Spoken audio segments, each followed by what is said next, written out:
I'd like to call to order the Joint Health and Human Service and Internal Services Committee meeting together of August 18th. Would we please rise for the Pledge of Allegiance? I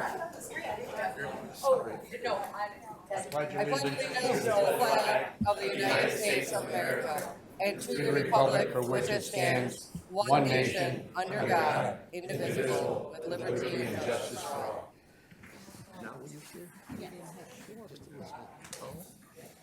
First, I'd like to apologize for the delay of the meeting for all of the department heads that came out today. So, we start out with item number 3? Can I get a motion to adopt the agenda? Motion to adopt the agenda, Romano. Motion by Romano, supported by Wino. Can we please vote? Van Sickle, yes.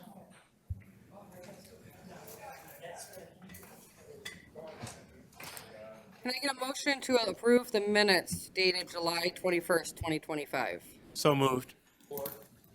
Howard and Goyke, can we please vote? Van Sickle, yes. Motion passes 12-0. At this time, I'd like to open up the first part of public participation. This is for anyone in the public who wishes to speak for a maximum of 3 minutes on any of today's agenda items. Is there anyone here who wishes to speak? Seeing none, I will close public participation and move on to the Health and Human Service Committee presentations. And can I get a motion to receive and file Motion, receive and file. Support Center. items A through C? I have a motion and support. All right, we will start with, we have Ms. Carpenter here from the Director of Planning and Advocacy, AgeWays Nonprofit Senior Services. Hi, how are you? Good. Hopefully you all are doing well this afternoon. Let's see. I think I should have a presentation. Is it ready? Yes. Okay. Here we go. Great. Hello, my name is Stephanie Carpenter, and I'm the Director of Planning and Advocacy at AgeWays, formerly the Area Agency on Aging 1B. Hopefully everyone knows that name change by now. And I'm presenting today our annual implementation plan for fiscal year 2026. Oh, thank you. And this will look very similar to annual implementation plans that we presented in previous years. There we go. Here at AgeWays, our leadership consists of those that are listed on the screen, and as well as our region consists of Livingston, Monroe, Macomb, Oakland, St. Clair, and Washtenaw.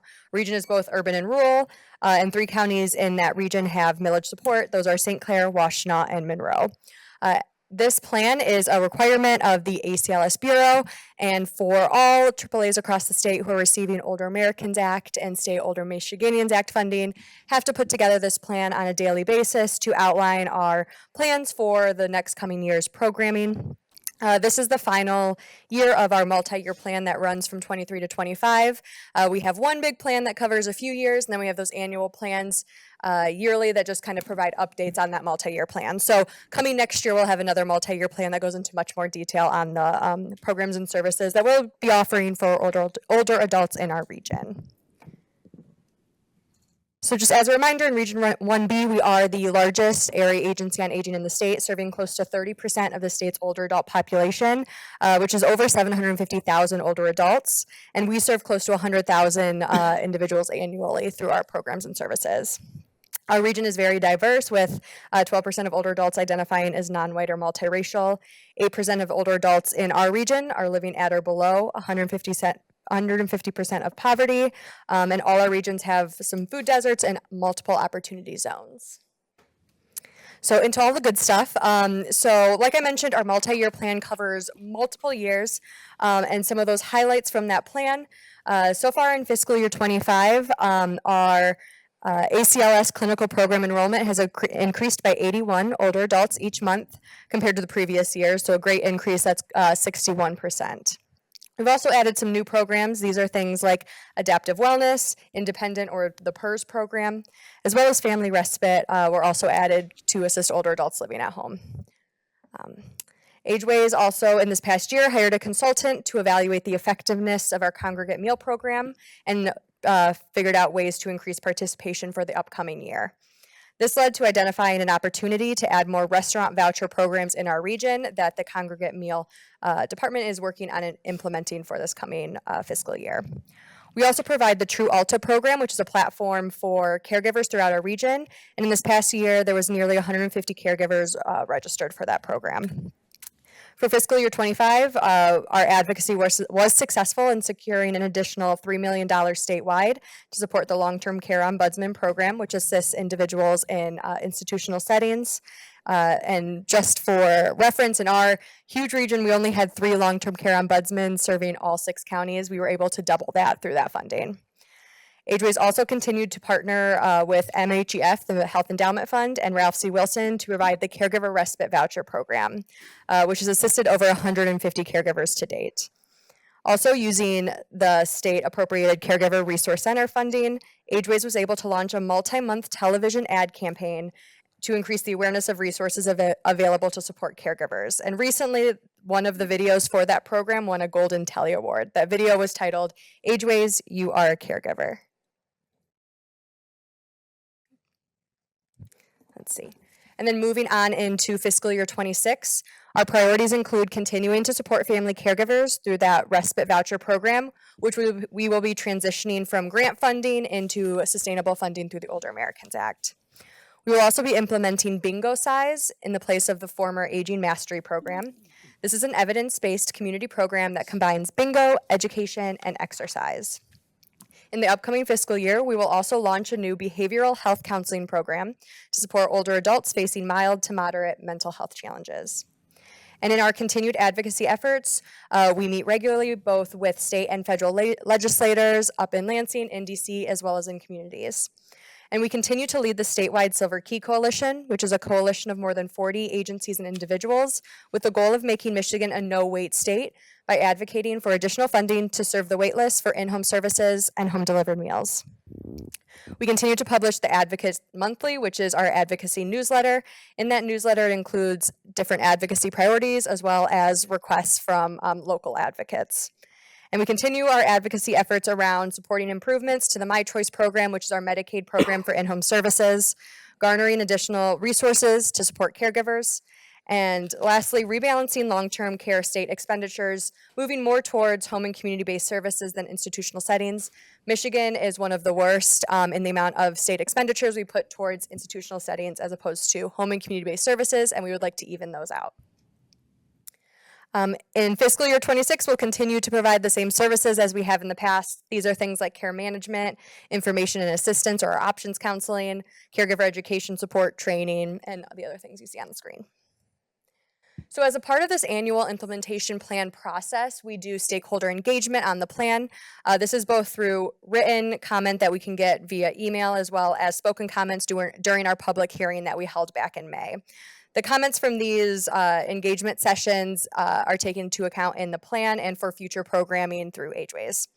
Some of the themes noted from our public comment period this year were that transportation options are limited, senior centers are a meaningful place for information, the overall importance of kinship care programs and resources for caregivers, and finally, just general concerns over funding. And listed here are just some of our network of community partners. As an area agency on aging, many of the great services and programs that we provide are through that network of community partners and provided from our great partners in the community. So in our region, we continued outreach to minority and underserved individuals with the goal of increasing awareness and access. We also added a new objective to strengthen relationships with some key minority organizations in our region with a focus on Arabic and Hispanic populations. We also maintained many great partnerships with our community, like I mentioned, and expanded on those. This includes expanding our work with veterans by partnering with Detroit and Ann Arbor Veterans Affairs to provide some services. And we also continue to further those relationships with local press to provide information out into the community, as well as developed relationships with local hospitals, skilled nursing facilities, and health plans. Really with the goal of, we often hear, oh, you are the best, best kept secret. And we really don't want to be the best kept secret. We want to be out as much as possible so that people know who they can contact to get those programs and services to continue to assist older adults, adults with disabilities, as well as caregivers. So I thank you today for the opportunity to present our AgeWays fiscal year 26 annual implementation plan. And then next year, we'll have that big multi-year plan outlining the next few years. So happy to answer any questions if you have any. All right, thank you, Stephanie. We do have a few questions here for you. Commissioner Ha. Thank you, Chair. Stephanie, you indicated that, first of all, congratulations on all your accomplishments last year. That was phenomenal. Thanks. You had indicated you had obtained $3 million statewide, an increase of $3 million. How did you go about doing that? It's pretty crazy. We only advocated for 1 year and we're able to get that additional 3 million, which is great. You know, in advocacy, we take at least a few years. So really, this kind of came about in our region. We were noticing, hey, we only had 3 long-term care ombudsmen for 30% of the older adult population. How is that feasible? So we found from our ombudsman that they had about 1 ombudsman to every 9,000, upwards of 11,000 beds. And these are individuals that are supposed to be going into nursing facilities, you know, addressing concerns, helping them sort out their problems. There's no way that they can do that for that many people.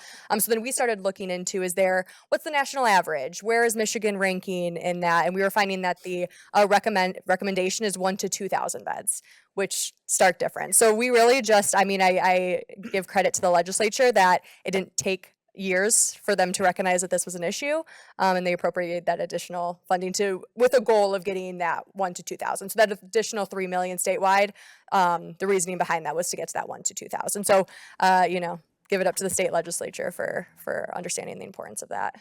And one of your survey concerns was the reduction in funding coming in. How did you answer that?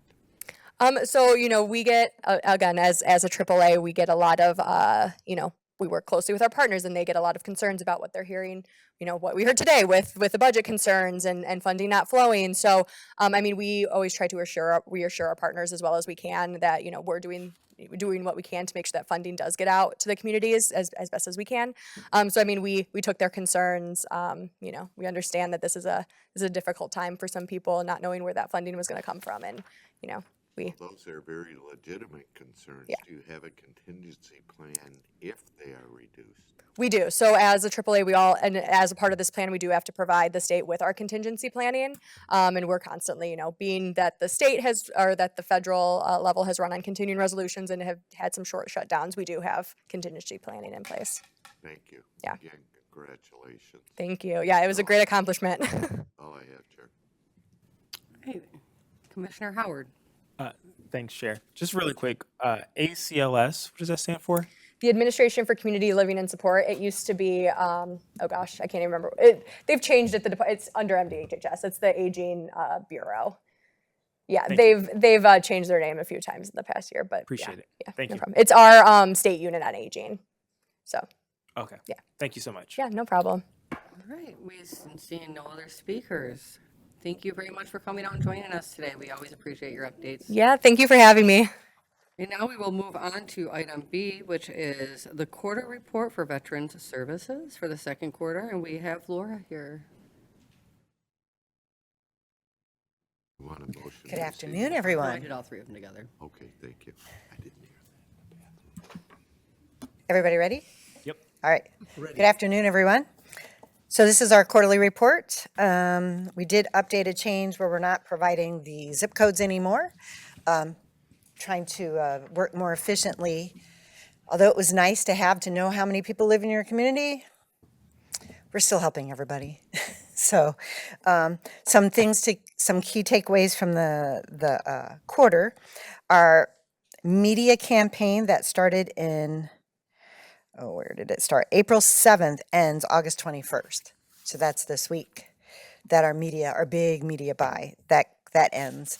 Now, that's separate than the Tigers, I believe, and then the Detroit Lions starts in September, which is a completely different buy. As far as claims back pay and claims reoccurring, which is number 12 and 13, we pretty much around target for what we did last year. So this is the money that we get back for our veterans that goes into their pockets. We don't get any of that. This is the money that the claims back pay, when they get awarded a claim, how much is the recurring amount per month? We add that to the quarter report. And if there's any back pay. And a lot of times back pay can be, just 1 month of back pay, and sometimes it's 10 years of back pay because they fought for a long time. Do I have any questions on anything else on the report? All right, I do have Commissioner Sabatini. Thank you, Chair. Hi, Laura. Hi. First of all, this is kind of more of a shout out to Laura. We've been doing this report for years, and she approached myself and Commissioner Lucido to sit down and talk about the report based on the data that she was providing us, and really it came down to making sure that she was giving the board the information so that she could report effectively as to what her department's doing. And that being said, it's about them, I'm using them as the example of working with us to make sure that they're not wasting their time just generating reports for this board that we're not using. We want useful information. So some of the tweaks in regards to the zip codes that just wasn't really the best use of her staff's time, quite honestly, and they could be using that time for something else. So, that being said, it's for all departments across the county. We want to make sure that you're focused on what's valuable, and you're not just spinning your wheels and just doing something because that's the way that it's always been done. I'm always about, refining the process, and especially in this role and working with commissioners in different aspects, we're always trying to make the process better. So thank you, Laura, for stepping up on this. This is just one example, but it's useful information that we know exactly what's going on in your department. So thank you. Thank you, Chair. Thank you. Well, I think that is all we have, so thank you very much for coming out. You got off easy this far. We appreciate you. Thank you. And we will move on to our Martha T. Berry scheduled report, and we have Mr. Evans. Kevin's here today. Hi, I applauded Laura for taking 89 seconds for her presentation. That was spectacular, actually. So mine will be just only slightly longer. I know you've had a long day. Yeoman's work, thank you so much.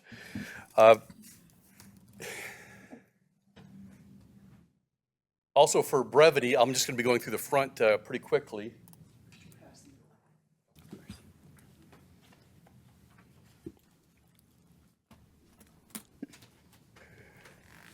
Our budget is staying really on point pretty much for the year. You can see the numbers there. If you have any questions, you can ask us about those. What our focus today is going to be talking about, though, is our plant costs.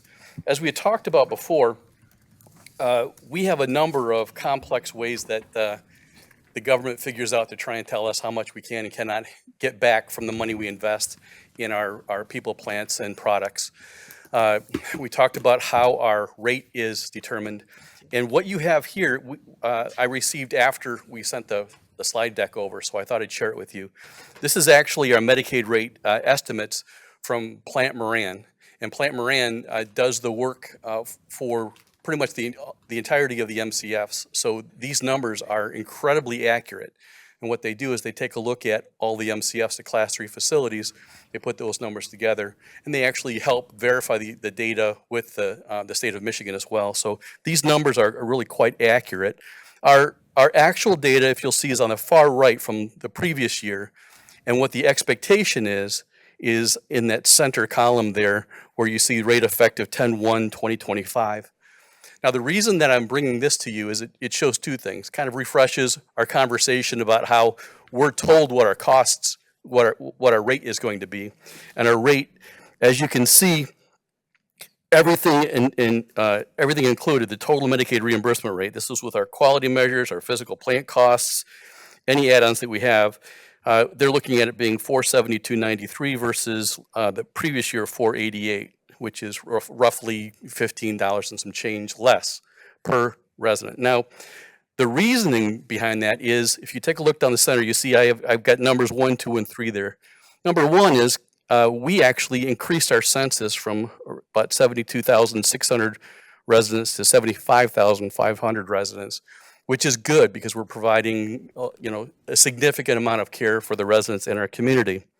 At the same time, if you take a look at number 2, what it looks at is when our census increases, if our expenses don't increase commensurately, then our base and support ratios get skewed too.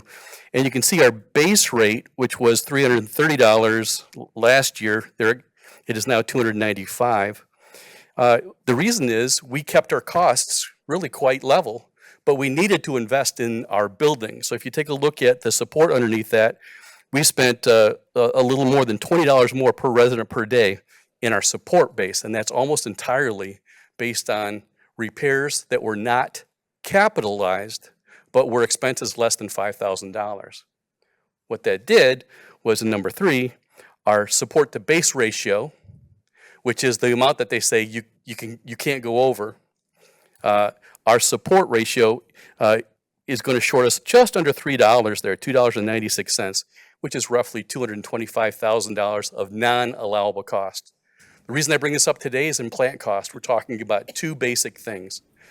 What happens in our daily rate that they calculate, and then the screen has our capital costs. So if you have some questions on this, which I'm sure you may have, feel free to talk to us afterwards, or if you want to schedule another meeting for Jeff Ostermeyer and myself to come and talk with you about this, we'll show you what that entails. Now, getting back to the screen, we receive roughly $933,000 annually, but we have to subtract OPEB interest off of that because for whatever reason, the federal government tells the state that the interest is considered capital expense. So that gives us about $670,000 roughly for building improvements each year. We spend a significantly higher amount than that each year because our plant cost out of pocket per day for 12/31/23 was $21.86, but they limited it to $12.44. So we get about, since 2016, we've received about $7.8 million to fix the building. But OPEB interest was about $3.8 million. And our depreciation expenses were $11 million. So we're shorted about $7 million on plant cost reimbursement, if you look at it that way. Here's something else too, just so you can see it a little bit differently about our total costs that we've had.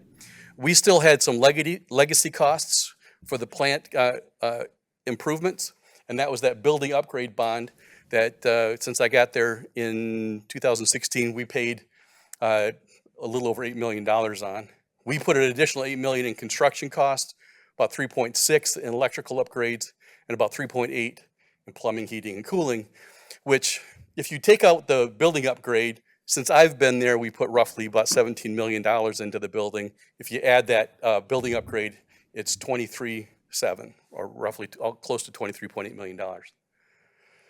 So the reason that I bring OPEB in this is something that's creating an ongoing challenge for us, and in that because the OPEB was bonded in the way it was, we're just going to be throwing essentially about $1 million a year away for a while yet.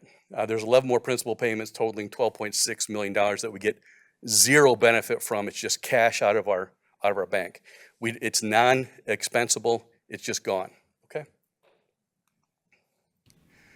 And our capital needs are still real. So we have elevators that are regulatorily required, which will be roughly $1.8 million. Our HVAC system, which when it got to 90 degrees, we were literally putting sprinklers on them to keep them cool because they were shutting down. They were overheating. Domestic water heaters. We have about $550,000 on our domestic water heaters. So we also have, a couple of concerns still left outstanding. We're still working with the county on getting our emergency stuff taken care of. I talked to Ben. He's going to be following up on a couple of things for me. Appreciate that. And then that boiler that we're not sure how that's going to work. That's the health department boiler that has some ongoing trouble. We don't manage that, but it's in our building. So those are a couple of concerns that we have. Again, a reminder, I'm trying to find money any place that we can, and we did find a grant for $250,000 to help us with a $330,000 project when it's all done for 75 PTACs. And let's end it on a positive note with some nice things that people are sending us. So I know I went through that fast, but I knew y'all have been here forever, and I'm trying to keep it brief for you. All right, thank you, Kevin. And we do have a couple of questions. Commissioner Hall. Thank you, Kevin. Just a quick question. This safety switch issue, and I can't get it back up on the visual. You've been talking about this now, I believe, for pretty close to a year with F&O. What's the, maybe Ben can cover it? What's the issue here? Well, I can cover it, but if Ben wants to add anything to it, it's just a matter of communication with some of the third-party vendors where we had actually said, hey, we have load tests, and they said they prefer to have their own. They did it, and then there was additional expense on it. Ben did process that, but they never communicated to us that it's okay to actually put our emergency power switching in. So he was just already following up with that, so which I appreciate on that. I don't know if you want to say anything more. No, I'm just wondering when it's gonna be resolved. So that, But what, go back and recap what Kevin said. You put one in that they weren't aware of it, that got put in, so it. so we're working on a complex project right now in the powerhouse, which is right behind the Martha T. Berry facility. The primary goal, so this was designed, and it took multiple years to design this project. It's a very complex it's just a big project. So the primary goal of that project was to replace the main electrical feeders to the Martha T. Berry facility. Okay, that's because they're original. They're from early 50s, I think. So in addition to that, that project was delayed a bit because of the jail project. We had to increase power for the new jail and the new jail building, as well as replace some feeds to the existing tower. So it's delayed a bit. We are currently in construction of that powerhouse. It's actually coming along quite nicely. As part of that, Kevin's team asked, or as part of that, we killed generators in that facility, in the powerhouse facility. There was some conflicting information from our engineers. Ironically, did both sides. They did the power study for T-Berry, that these particular generators weren't powering up much. When we cut them, we found they powered up more. Subsequent to that, the engineers decided that they felt most comfortable doing a engineered study. They'd have to do by code a 30-day load test. So we did a 30-day load test, and then they come up with a design, drawings, things like that you can bid it out. We have subsequently received those drawings. I approved them, paid for them. Where it gets a little tricky, and I just talked to Kevin, so I've already sent emails back and forth, is Martha T. Berry can actually contact their contractor, provide them the documents, and we can move forward. So I have contacted the engineer after I spoke to Kevin today, and let them know, like, we paid, we're ready to go, and provide that. So I will tell you this, and I'm not making an excuse, it's tricky dealing with these buildings, and Comtech is another one where the county sort of has responsibility and sort of doesn't. It gets tricky because I don't hold a budget for Martha T. Berry. So, but it's in process. I was unaware it had not started. Well, if I'm correct, we're gonna be talking about that pretty soon, Chairman. Oh, I'm sure. Yeah. Thank you. Yep. Thanks, Ben. Yep. That's all I have. Commissioner Sabatini. Thank you. Just to kind of follow up Ben's comments, this is a very, very in-depth electrical issue that we've had over the years. This is not something that just started yesterday. So his entire team has been working on this. I've talked in depth with him about this. There's bigger things that we need to work through over there in that campus. And this is just one of the big challenges that we have in general, commissioners. We know this, our infrastructure, a lot of our buildings are 50 plus years old. Do we fix them? Do we rebuild them? Do we do this? Do that? That's something that we're currently working on. You're going to hear more about that in the near future, because that's something near and dear to my heart, because you know, we've always had the Band-Aid approach. We cannot have the Band-Aid approach anymore. We have to solve today's problems and also plan for what we're going to need in the next 10 years. And that's what Ben and his team has been working with us on, amongst other consultants. I know I'm kind of getting off topic because they're supposed to be talking about Martha T. Berry, but they also I'm have fine, capital Mr. needs Chair, as well. please. They're dealing with a 50-year-old building. So everyone is having these similar challenges, and this is something that I've been working on. I've been working on it with Commissioner Kraft as well and some other commissioners in general. But we understand the challenges. We know that they're tough. We know that they're expensive, but it's something that we are trying to solve. And that's in conjunction with the executive and with FNO. So just wanted to say that to everybody. Thank you, Chair. Thank you, Commissioner Sabatini. Commissioner Zinner. Thank you, Chair, for explaining that. My question now that we know that there's X amount of money involved, and we really don't probably know how much money at this time, is that something that may be timely also? It takes a lot of time. Is that, I mean, it's probably a complicated situation, possibly? You're going to hear more about what we're talking about in general with the executive and FNO and also with Martha T. Berry, but these are big lifts. I'm not going to say it any lighter than that because Ben is nodding his head and he understands this. And these are going to be decisions that we're going to have to work with the executive and FNO and see, the direction that we want to go on some of these things. Some of these things have already been brought up to us, but Martha T. Berry specifically about what we're talking about right now, they have some capital needs, and it's something that we have to decide how we're going to handle during this budget cycle. Thank you, sir. And in defense of Ben, when he soft pedaled that he got conflicting information, part of that was from us because we'd been working for a number of years during COVID and things to keep the building up to code. And so a number of things, because things caught fire and things were rerouted, the original plan they put in place for the powerhouse was, 6 years old, 7 years old? And we had moved forward on a number of things. I said, wait a minute, that doesn't make sense anymore because this is what we had to do. And then their people said, essentially, they said, well, we wrote the program, we know what it is. And they got in, they found out that it wasn't the case. So that's the biggest issue is the vendor and had that old information, we had newer information, and that conflict, you have to trust the vendors that you have. So he's got to go about and doing it. So I get it. And it's pretty complicated to do that. So yeah. Ben, you won that. You don't need to say anymore.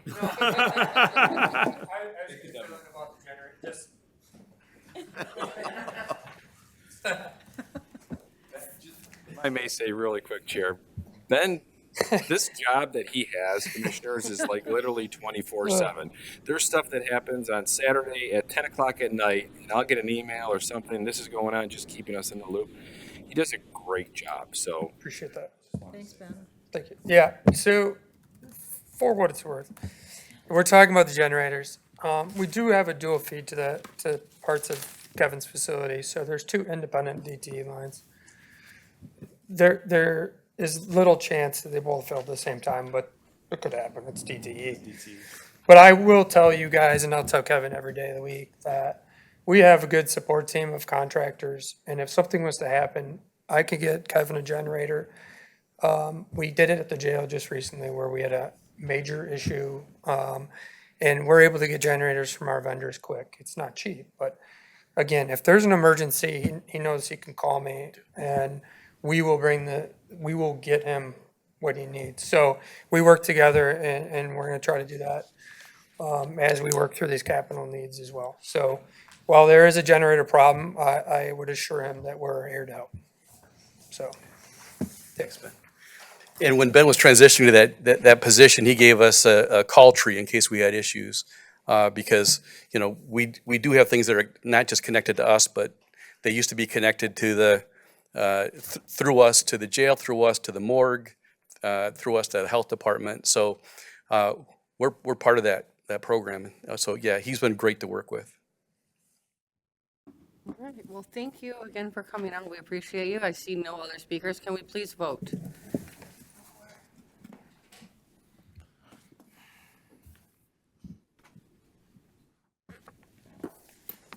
Motion passes 12-0. All right, we're going to move on to item 7, which is department recommendations, and we have a service agreement with the ARAB Community Center for Economic and Social Services, a special supplemental nutrition program for women, infants, and children, also known as WIC. Grant funding in the amount of $311,000. Can I get a motion to recommend to full board? Support, or so moved. We have a motion by Howard, support by Wallace, and we have Andrew here today to talk about this. Good afternoon, Commissioners. Great to see you as always. Today we have what we're hoping for and seeking approval for is the contract, longstanding contract. This is almost a renewal. This did go out to bid. Access was the only bidder on the services for WIC. This is our only, so we provide WIC services in our Burke location and also in our southern end in 2 locations as well. So we do provide that ourselves, but we have found since 2012 that it's been very advantageous to have this relationship with Access. They do roughly about 18% of our overall clients for WIC services out of their Sterling Heights location on 14 Mile. They are very, very good at complying. There's a lot of things, a lot of compliance rules that go into the WIC program. It's a federal program that we administer. We go through normal quality assurance checks and regulatory visits, and they've always done a great job down at that location. So we are extremely happy to have them once again put in a bid for services. This would be from funds that come from our WIC grant from the state that we reimburse Access with. Based off the contract, they're required to maintain roughly about 2,000 clients a month, and they've been able to do that ever since we've been in contract with them since 2012. This is for a 5-year, it's a annual option for renewals, but it's over a 5-year period for a 5-year contract. Be happy to answer any questions you might have. Commissioner Van Sickle. Thank you, Chair. So the 311,000 is for the 5 years or for 1 year? That is for 1. So they handle about 2,000 people a month? Correct. So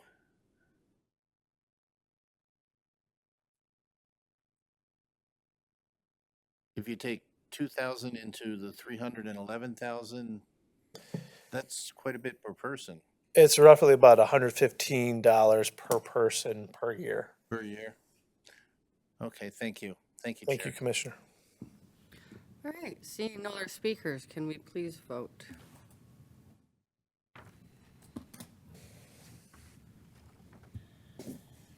Motion passes 11-0. Thank you, Commissioners. All right, and at this time, I will pass the gavel to Commissioner Van Sickle for our Internal Services Committee meeting. Thank you. Moving on to item 9A, I'd like to take 9A and B together for budget amendment, excuse me, for capital improvement funds for Sheriff Department, Macomb Area Computer Enforcement Team, better known as MACE, for the forensic lab storage for $41,178.02. I need a motion to move to full board. To approve. Thank you. Commissioner Grout and Lucido made the motion and seconded it to move these 2 items to full board. Jaco? Good afternoon, Commissioners. The first item there, the Sheriff Office MACE Division is currently managing a significant volume of digital evidence, including images, case files, and reports across various external storage devices. To ensure the longevity and functionality of these storage devices, each drive requires annual power recycling to prevent mechanical failures due to inactivity. Given the highly sensitive nature of the data, a dedicated and secure network is essential to safeguard the evidence from potential cybersecurity threats. To support this secure infrastructure, a comprehensive backup solution is also required. This will ensure that the data integrity and continuity in the event of a failure, thereby protecting critical evidence and maintaining compliance with evidentiary preservation standards. The total cost of this project is $41,178 to implement this primary and backup storage solution.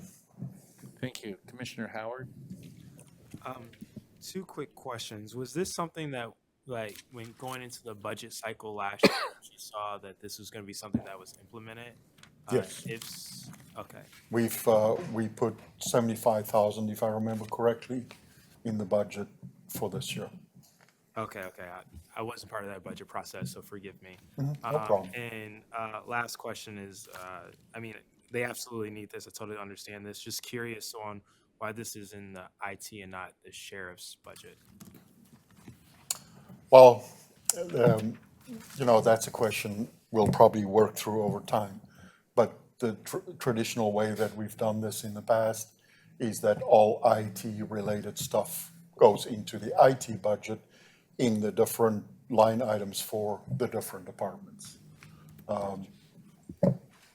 That's just how it has been done up until now. Got you. Thanks. I just haven't been a part of the budgeting process yet. Absolutely, Here, so. no problem. Just to comment on that, just so you know, all the IT equipment is bought through the IT department and supplied as a service to the other departments. You don't want 6 or 8 different county departments all buying computers and software and all that stuff.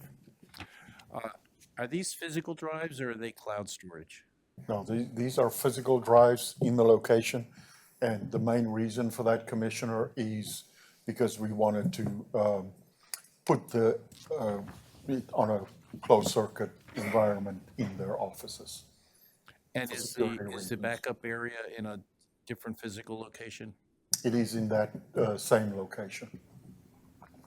Has there been ever any thoughts about putting the backup in a different physical location? It is possible, but for that, we cannot have it as a closed circuit environment, so. Okay, thank you. Seeing no other speakers, please vote.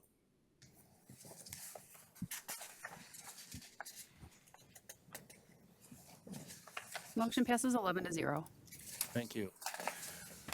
Item 9C is also information technology maintenance agreement for the third quarter of this year for a total cost of $342,945.28. This is with People Driven Technology for Checkpoint Security and Duo Security.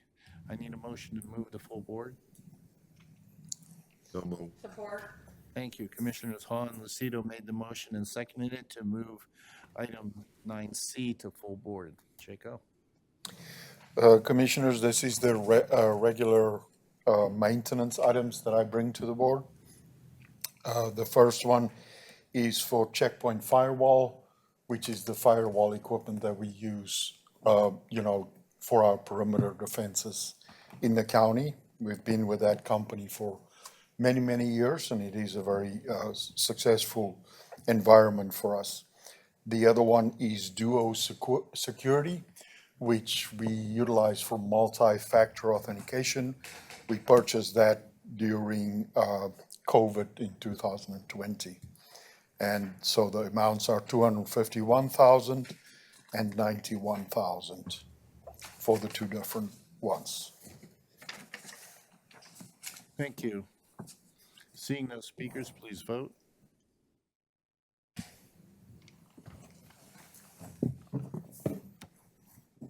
Motion passes 11-0. Thank you, Commissioner. Moving on, I'd like to take items 9D and E together.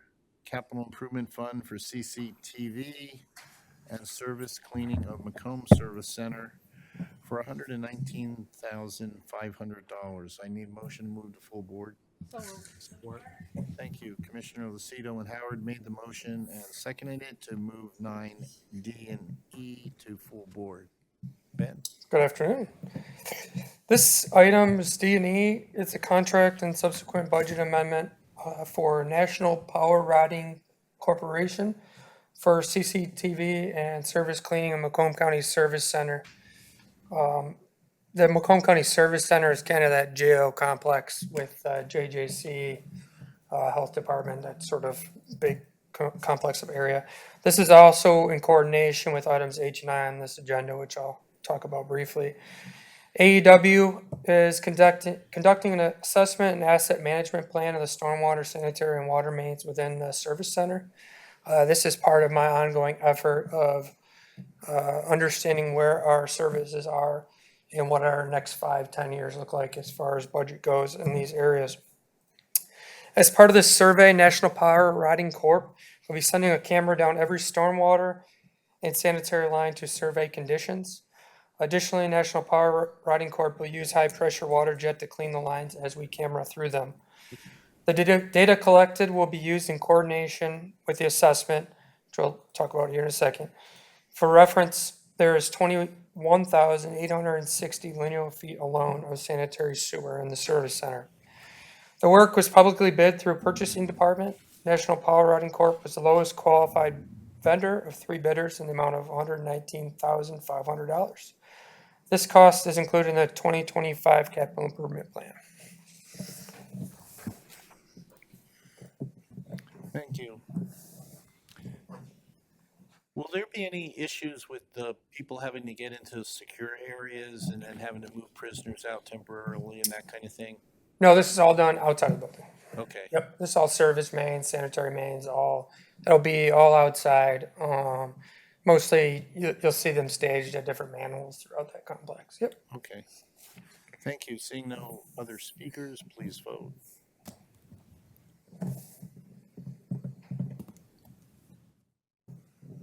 Motion passes 11-0. Thank you. I'd like to take 9F and G together for budget amendment for capital improvement fund for administration building water filtration design project for $66,000. I need a motion to move the full board. So moved. Was that you? Me and Harold. Yeah. Commissioner Haw and Howard made the motion and seconded it to move 9F and G to full board. Thank you. Ben? Yep. This is the administration building water infiltration design project with Auger Klein and Heller Architects. This is professional architectural services for the Macomb County Administration Building, underground parking and plaza, that porch terrace on the front of this building. And this is for design documents. AK Architects has previously conducted a water infiltration study in February of this past year. And we subsequently did a waterproofing assessment partnering with Soil Material Engineers, formerly known as SME, in June of 2025. The SME assessment identified the significant plaza deck waterproofing issues going back to the construction of the building. The design will incorporate repairs of the waterproofing on the plaza deck, along with tuck pointing and fireproofing repairs to the underground garage. As we know, and I've heard from several commissioners, we're kind of losing some of the fireproofing underneath the garage from the water, and also we're seeing some rust staining and tuck pointing issues. The cost associated with this design is $66,000. It is included in the 2025 capital improvement plan.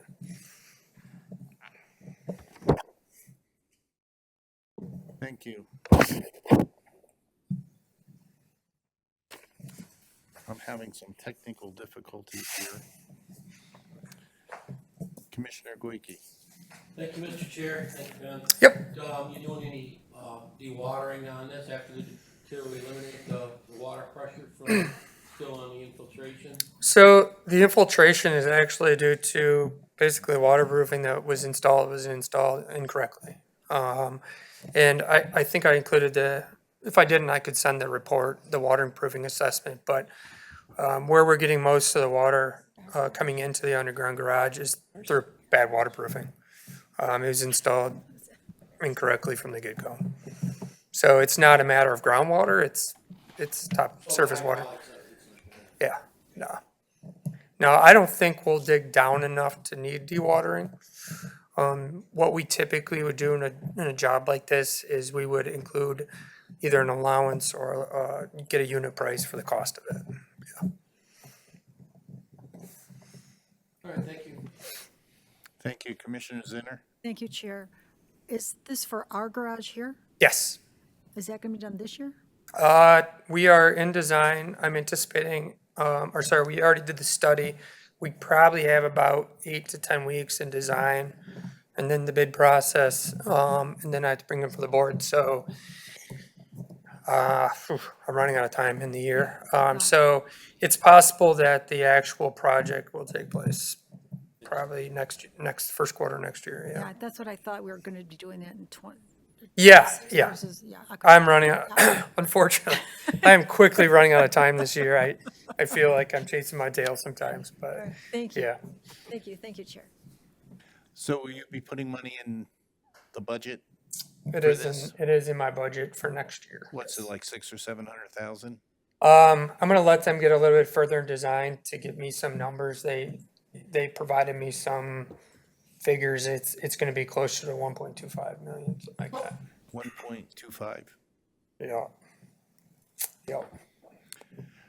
Wow. Okay then. Yeah, it's a major project. We have to basically remove a lot of that plaza deck on that front area of the building. So it's a significant issue that it needs to be addressed unless we're gonna fill in the underground garage with cement or something.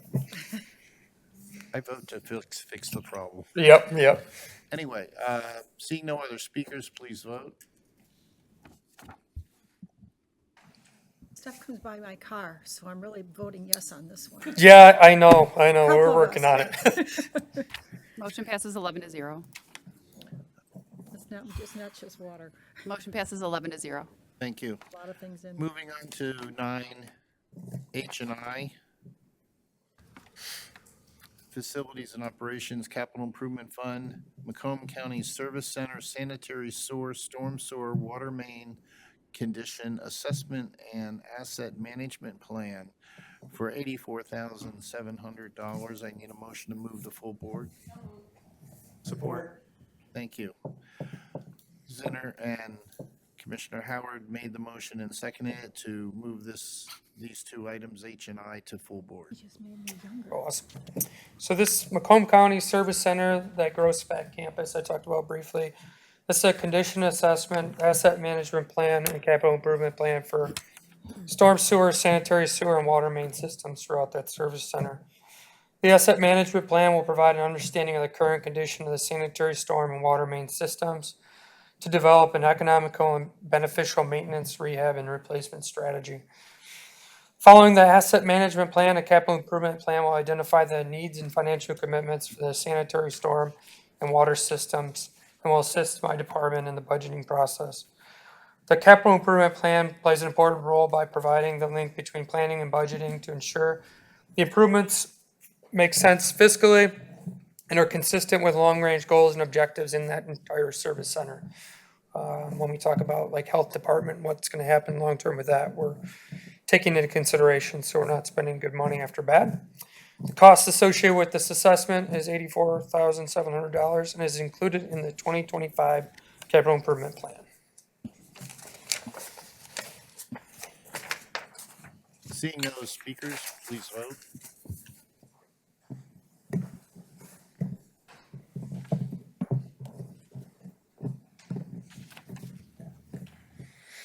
Motion passes 11-0. Thank you.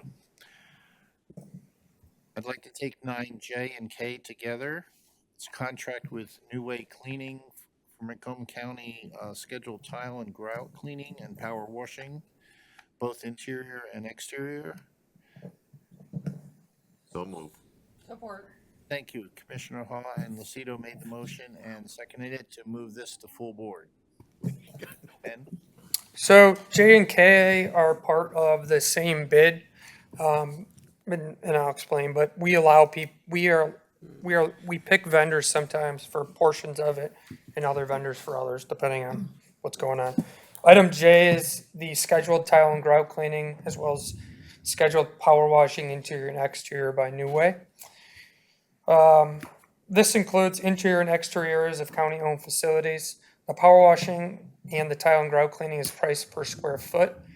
The work was publicly bid through the purchasing department. New Way was the lowest qualified of 4 bidders in this category, in the amount of 20 cents per square foot for tile and grout cleaning and 15 cents per square foot for power washing. The second item, item K, is scheduled carpet cleaning services. This is scheduled carpet cleaning service for Macomb County buildings and departments. This also includes furniture cleaning as needed, required, or requested. This is priced per location based on square footage and frequency. This work was also publicly bid through the purchasing department. Duval was the lowest qualified of the 3 bidders in this category. And these are both operating budget, not capital projects. Thank you, Commissioner Romano. Ben, how often are the carpets cleaned? It depends on the building department and, because some departments are here more than others. Some get more foot traffic than others. So it's on a laundry list of schedules. I would say the most frequently is quarterly. However, we do unscheduled cleanings occasionally if there's a reason. We go out and inspect it. Too much water is not good. Thank you, Commissioner Wayno. Thank you. I'm sure I probably just missed it. I know it says for the tile and grout cleaning and then power washing, 20 cents and 15 cents. Yes. Per square feet, respectively. I'm sure I missed the total, but do you know what that total is? I won't have the total. It'll depend on how much of it we do. I have in the budgeted amount, it's the way the budget's done, unfortunately. Janitorial contract services is kind of a big lump sum, so it's not, I don't have a small piece for this. For the power washing, we do as needed. It's not a super frequent. We do it when New Baltimore Court, for example, gets the fish flies. So after fish fly season, if it's really bad, we'll go out there and do some power washing. The tile and grout cleaning, we do this about quarterly, and this is in the old restrooms mostly. This is mostly in heavily used restrooms like Verkulen building and the court building. So those are kind of as needed services. There is some schedule about quarterly, depending on how bad they are. We try not to do it if we don't need to. So is there a maximum amount that this is up to? Not for this specific line item. It's grouped together in a big category. So I suppose I can get you figures on what we spent if that's helpful. It's going to be pretty minimal. I can get, if it's helpful, I can send Kyle. I can send you just workday transaction from either this year or last year, whatever you want to see. Yeah. Yeah, maybe just last. Yeah. No, that's fine. No, I appreciate that. Yep. Thank you. Thank you. Seeing no other speakers, please vote.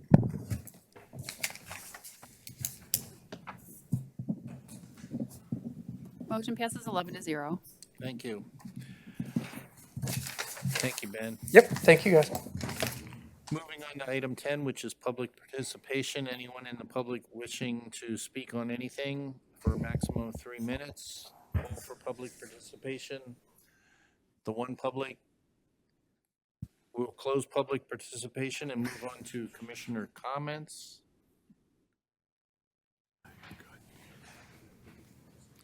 Seeing no commissioners wishing to make a comment. Motion to adjourn. Support. Thank you. Commissioner Romano and Howard made the motion to adjourn and seconded it. Please vote.